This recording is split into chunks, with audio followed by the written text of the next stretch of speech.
নমস্কার বন্ধুরা, রান্নাঘরের আরেকটি নতুন ভিডিওতে আপনাদের স্বাগত জানাই। আজকে আমি খুব সিম্পলভাবে বানাবো ঢেঁকি শাক। ঢেঁকি শাক বানানোর জন্য এখানে নিয়েছি আমি 250 গ্রাম ঢেঁকি শাক।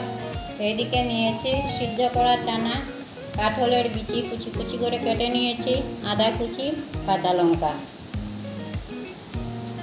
ঢেঁকি শাকের মধ্যে আমি দিব হাফ চামচ হলুদ গুঁড়ো,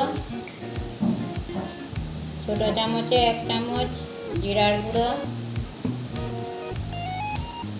1 চামচ নুন। আপনারা আপনাদের আন্দাজ মতো নুন দিবেন।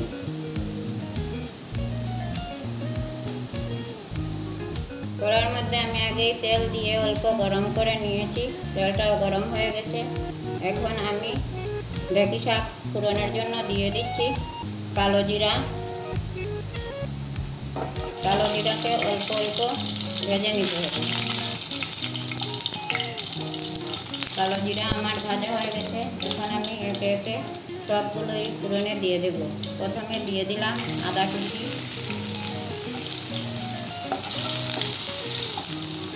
এখন দিয়ে দেব কাঁচা লঙ্কা।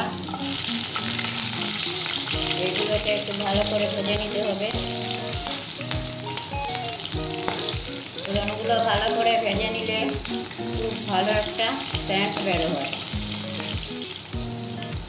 এখন দিয়ে দিচ্ছি কাঁঠাল বিচি কুচি আর সেদ্ধ করা চানাগুলো। এখন এইগুলিকে অল্প ভেজে নেব।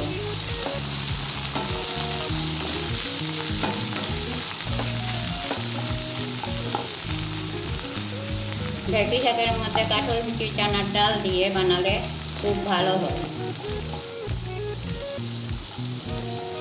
এগুলো আমার ভাজা হয়ে গেছে। এখন আমি মশলা সমেত ঢেঁকি শাকগুলোকে দিয়ে দেব।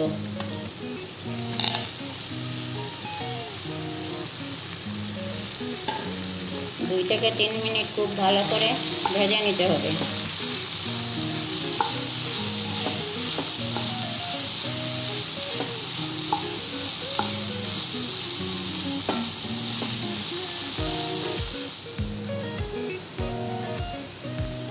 দু মিনিটের মতো ভেজে নিয়েছি। এখন অল্প জল দিয়ে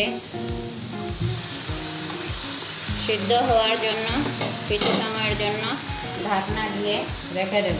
10 মিনিটের মতো সময় লাগবে সবগুলো সিদ্ধ হতে। 10 মিনিট পর আবার ফিরে আসছি।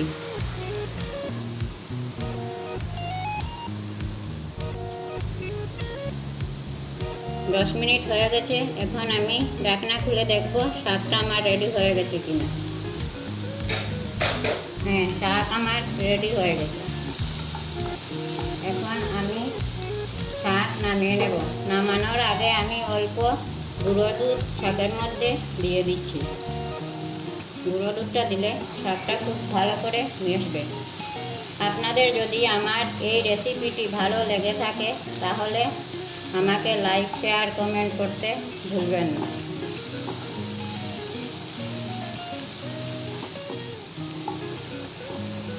ঢেঁকি শাক আমার রেডি হয়ে গেছে।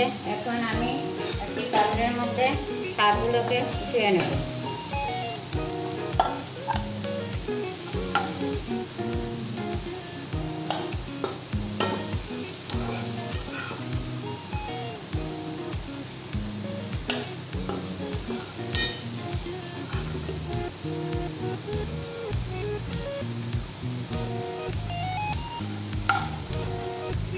আমার ভিডিও যে বন্ধু বান্ধবীরা দেখেন তাদেরকে অনেক অনেক ধন্যবাদ।